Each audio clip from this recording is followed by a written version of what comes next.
দূরন্তের এলাকায় একটা খুব পুরনো গ্রাম ছিল, যেখানে না বিদ্যুৎ ছিল, না রাস্তা, আর না কোনো শোরগোল। সেই গ্রামের বাইরে একটা শুকনো জঙ্গলের সীমান্তে একটা ছোট্ট ঝুপড়িতে এক বৃদ্ধা মহিলা থাকতেন। সবাই তাকে আম্মা হালিমা বলে ডাকত। আম্মা হালিমার বয়স প্রায় ৮০ বছরের কাছাকাছি ছিল। তার কোমর বেঁকে গিয়েছিল, চোখে ধোঁয়াশা পড়ে গিয়েছিল, আর হাতে কাঁপুনি শুরু হয়ে গিয়েছিল। কিন্তু তার জিভে সবসময় আল্লাহর জিকির, আর দিলে ছিল অসীম তাওয়াক্কুল। তিনি দুনিয়া থেকে কেটে পড়ে থাকতেন, কিন্তু রুহানি তরিকায় নিজের রবের সাথে খুব গভীরভাবে জুড়ে থাকতেন। তার কাছে না কোনো ছেলে ছিল, না মেয়ে, না কোনো আত্মীয়, শুধু একটা মাটির ঝুপড়ি, একটা পুরনো চুলা, আর একটা পুরনো তসবিহ, যেটা তিনি সবসময় আঙুলে ঘোরাতেন। প্রতিদিন সকালে ফজরের নামাজ পড়তেন, তারপর কুরআন তিলাবত করতেন, আর তারপর জঙ্গলের দিকে গিয়ে লাকড়ি কুড়োতেন। লাকড়ি বেচে যা কিছু পেতেন তার মধ্যে থেকে একটু খেয়ে নিতেন, আর বাকিটা বাঁচিয়ে কোনো গরিব বাচ্চার জন্য রেখে দিতেন। এক রাতে যখন আকাশে মেঘ গর্জন করছিল আর তীব্র হাওয়া ঝুপড়ির খড় উড়িয়ে নিচ্ছিল, আম্মা হালিমা চুলার কাছে বসেছিলেন। তিনি একটু রুটি বানিয়েছিলেন, নুন দিয়ে খেয়ে নিয়েছিলেন, আর তারপর তসবিহ নিয়ে জিকিরে মশগুল হয়ে গিয়েছিলেন। তখনই ঝুপড়ির বাইরে থেকে অদ্ভুত একটা আওয়াজ এলো। প্রথমে কিছু পাতা সরছে বলে মনে হলো, তারপর হালকা গর্জন, আর তারপর পুরো মাটি কেঁপে উঠল বলে অনুভূত হলো। আম্মা হালিমা মাথা তুললেন, মুচকি হেসে বললেন, ইয়া আল্লাহ, যদি এটা তুমি পাঠিয়ে থাকো তাহলে আমার তোমার আমান চাই, আর যদি এটা আমার ইমতিহান হয় তাহলে তুমিই কামিয়াবি দাও। পরের মুহূর্তেই ঝুপড়ির দরজায় একটা শের দাঁড়িয়েছিল। মুখ থেকে লাল টপ করছিল, চোখে ভুক চকচক করছিল, আর পায়ের নখ দিয়ে মাটি খুঁটছিল। কিন্তু আম্মার চোখে না ভয় ছিল না ঘাবড়ানি। তিনি তসবিহ ধরে রেখেই বললেন, আয় বেটা, যদি তুই ভুখা হয়ে থাকিস তাহলে রুটি আমার কাছে নেই, কিন্তু দোয়া অনেক আছে। শের আরেকটু এগিয়ে এলো, কিন্তু যেই আম্মা হালিমা হাত তুলে দোয়া করলেন, শের সেখানেই থেমে গেল। তার চোখ হঠাৎ নরম হয়ে গেল, গর্জন থেমে গেল, তার শ্বাস দ্রুত ছিল, কিন্তু চোখে এখন ভুকের জায়গায় এক অদ্ভুত সুকুন দেখা যাচ্ছিল। আম্মা হালিমা মাটিতে পাতা বোঝা তুললেন, তার মধ্যে থেকে বাকি শুকনো রুটির একটা টুকরো বের করে শেরের সামনে রেখে বললেন, নে বেটা, আমাকে তো আল্লাহ রুজি দেন, তুইও তার কাছেই মান, আর কারো হক কখনো ছিনিয়ে নিস না। শের সেই রুটি খেয়ে নিল, আর তারপর কোনো ক্ষতি না করে ধীরে ধীরে জঙ্গলের দিকে ফিরে গেল। পরের সকালে গ্রামবাসীরা দেখল যে আম্মা হালিমার ঝুপড়ির সামনে শেরের পায়ের ছাপ পড়ে আছে। সবাই ভয় পেয়ে দৌড়ে দৌড়ে তার ঝুপড়ির দিকে চলে এলো, কিন্তু আম্মা সেই সুকুন নিয়েই বসেছিলেন, যেন কিছুই হয়নি। যখন লোকেরা জিজ্ঞেস করল, আম্মা, শের এসেছিল, আপনি বেঁচে গেলেন? আম্মা মুচকি হেসে বললেন, যাকে আল্লাহ নিজের করে নেন, তারপর শের হোক আর মৃত্যু হোক, কিছুই তার ক্ষতি করতে পারে না। আল্লাহর রহমতের চেয়ে বড় কোনো রক্ষক নেই। কয়েক সপ্তাহ কেটে গিয়েছিল। আম্মা হালিমা প্রতিদিনের মতো নিজের রবের নামে মগ্ন থাকতেন, কুরআন তিলাবাত করতেন, আর ছোট ছোট বাচ্চাদের জন্য দোয়া চাইতেন। গ্রামে এখন লোকেরা তাকে শুধু আম্মা নয়, বরং আল্লাহওয়ালি বুড়ি আম্মা বলতে শুরু করেছিল। সবার জিভে এই কথা ছড়িয়ে পড়েছিল যে একটা শেরও তার সামনে মাথা নত করেছিল। এক সন্ধ্যায় যখন সূর্য ডুবে গিয়েছিল আর অন্ধকার ধীরে ধীরে ঝুপড়িকে ঘিরে ফেলছিল, আবার সেই আওয়াজ এলো। পাতার সরসরানি, তারপর ভারী শ্বাস, আর তারপর সেই শের। কিন্তু এবার সে আগের মতো ছিল না। তার চালে দুর্বলতা ছিল, চোখে ব্যথা ছিল, আর শরীর থেকে রক্ত ঝরছিল। আম্মা যেই দেখলেন, গভীর শ্বাস নিয়ে বললেন, ইয়া আল্লাহ, তুমি তাকে আবার পাঠিয়েছ, তার জখমও তুমিই ভরবে। আম্মা কিছু ভাবলেন না, পুরনো কাপড় ছিঁড়ে পট্টি বানালেন। শের ঝুপনির বাইরে চুপচাপ শুয়ে পড়ল, যেন সে এখন সেই মহিলার ওপর ভরসা করে ফেলেছে।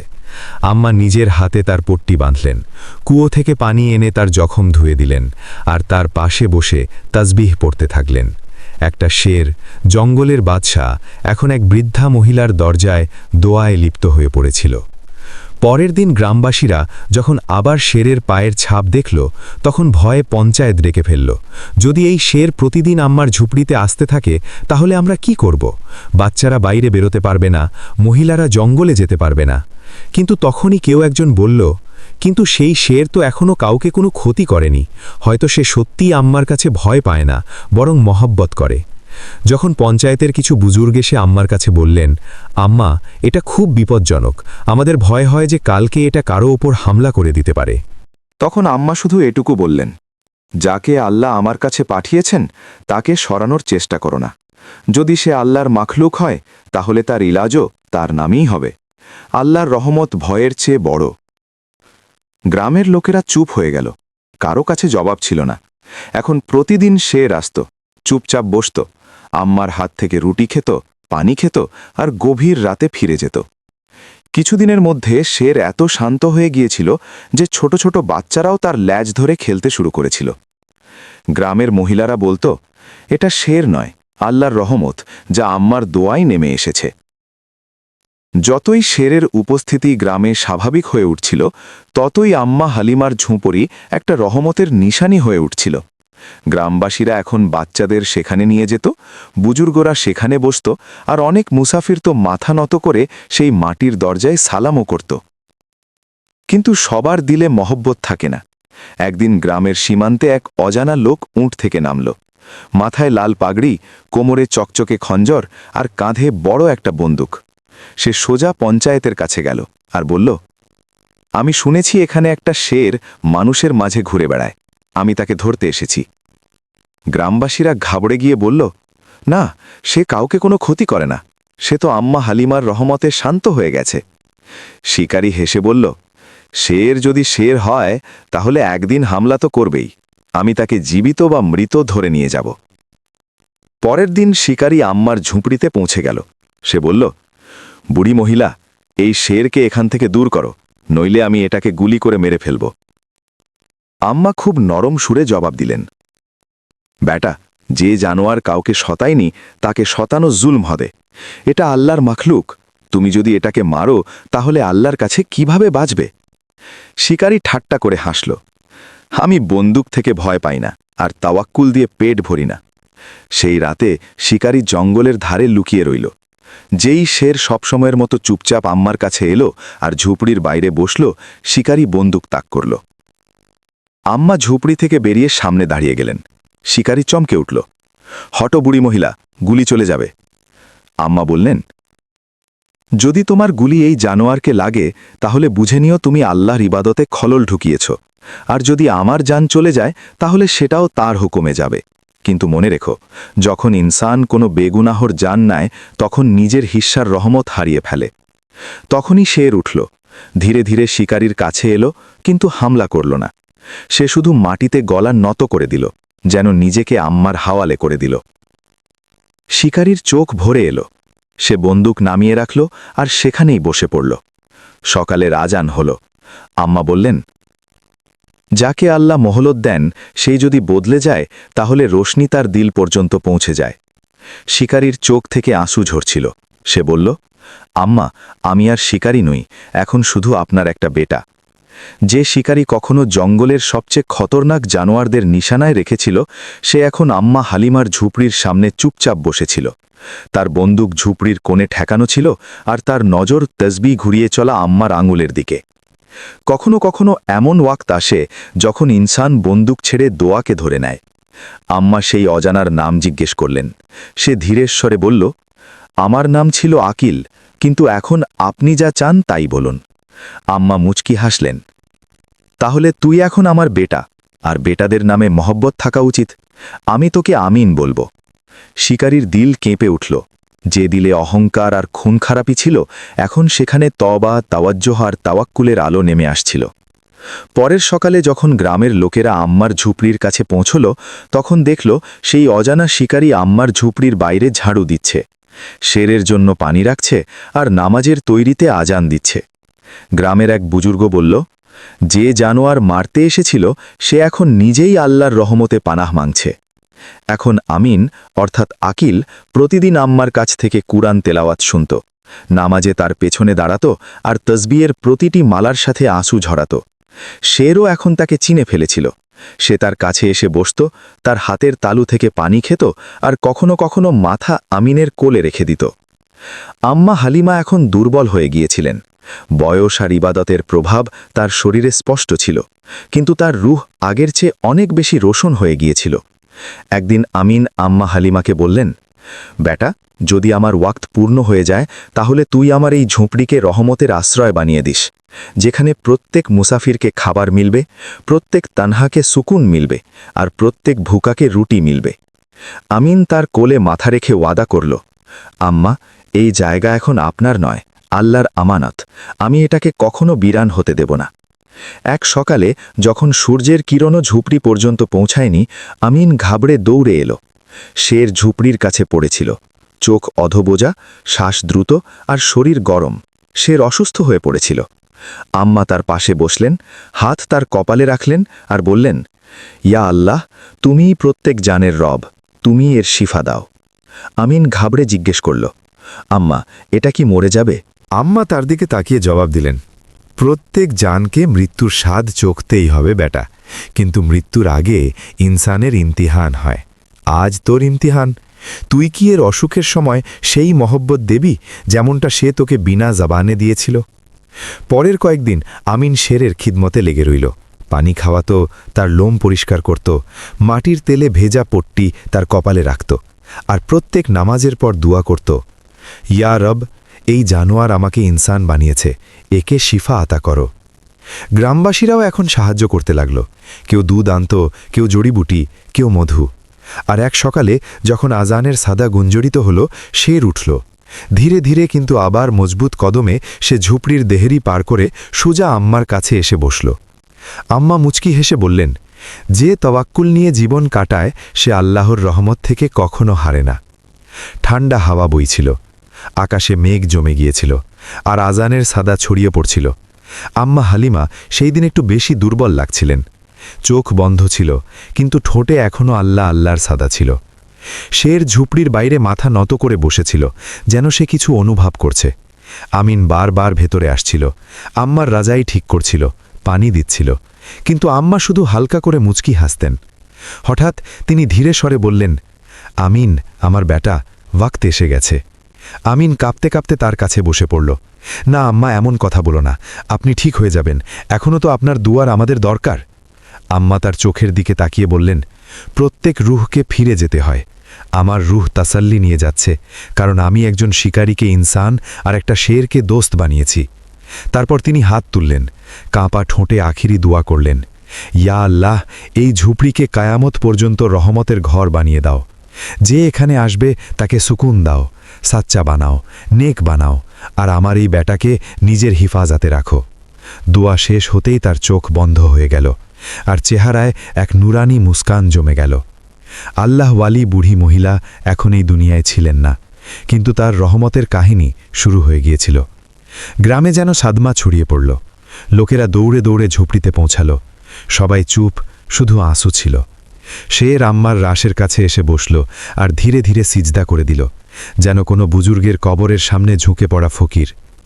পরের দিন আমিন আম্মার ওসিয়াত পূর্ণ করার সংকল্প পড়লেন। ঝুপড়ির ওপর একটা কাঠের তখ্তি লাগালেন, যার উপর লেখা, রহমতের আশ্রয়, আম্মা হালিমার ইয়াদে। গ্রামের লোকেরা মিলে সেখানে একটা ছোট সরাই বানাল, যেখানে প্রত্যেক মুসাফিরকে খাবার মিলত, প্রত্যেক গরিবকে ছাদ মিলত, আর প্রত্যেক একাকীকে মহব্বত মিলত। আমিন এখন সকাল সকাল আজান দিত, বাচ্চাদের তালিম দিতেন, আর প্রত্যেক নামাজের পর আম্মার কবরের কাছে বসে কুরআন পড়ত। শেরও এখনও আসত, প্রতিদিন সকালে ঝুপড়ির সামনে বসত আর সন্ধ্যায় জঙ্গলে ফিরে যেত। লোকেরা বলতো, এটা শের নয়, আল্লাহর রহমতের পাহারাদার। সময় গড়িয়ে গেল। রহমতের আশ্রয় এখন শুধু গ্রামবাসীদের নয়, দূর দূরান্তের এলাকার লোকদেরও পানাহগাহ হয়ে গিয়েছিল। প্রতিদিন কেউ না কেউ মুসাফির সেখানে থামত, খাবার খেত, আরাম করত, আর আল্লাহর নাম নিয়ে আগে বাড়ত। আমিন এখন আম্মা হালিমার মতোই লোকদের মাদাত করতেন, বাচ্চাদের তালিম দিতেন, আর সবাইকে বলতেন, এখানে যা কিছু আছে তা আল্লাহর আমানত, আমি শুধু তার রক্ষণাবেক্ষণ করছি। একদিন একটা চকচকে গাড়ি গ্রামে ঢুকল। তার থেকে নামল এক তাজিরাতি আদমি, শহরের মাশহুর ব্যবসায়ী। সে সোজা রহমতের আশ্রয়ে পৌঁছে আমিনের সাথে দেখা করল।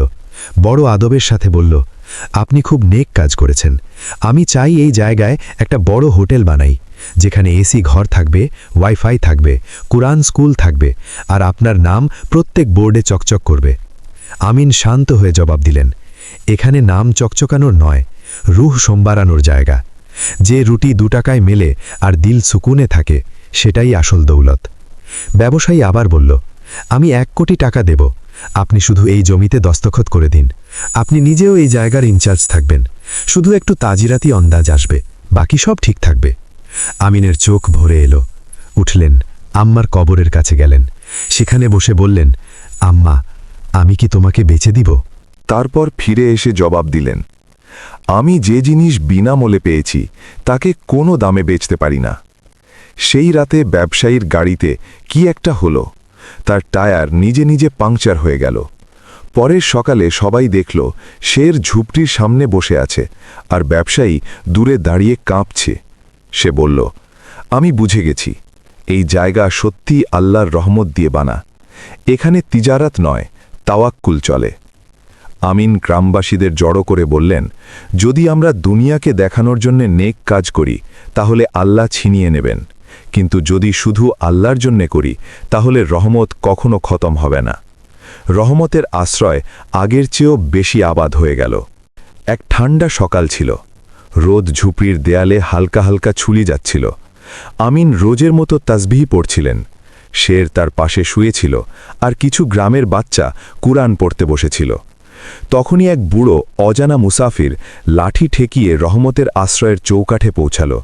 তার চোখ একদম সাদা, সে পুরোপুরি অন্ধ ছিল। কাপড় পুরনো, পা ধুলোয় মাখা, আর পিঠে একটা ফাটা চটাই বাঁধা। আমিন তৎক্ষণাৎ এগিয়ে গেলেন, তার হাত ধরে ভেতরে নিয়ে এলেন, তাকে বসালেন, পা ধুয়ে দিলেন, গরম রুটি আর দুধ পরিবেশন করলেন।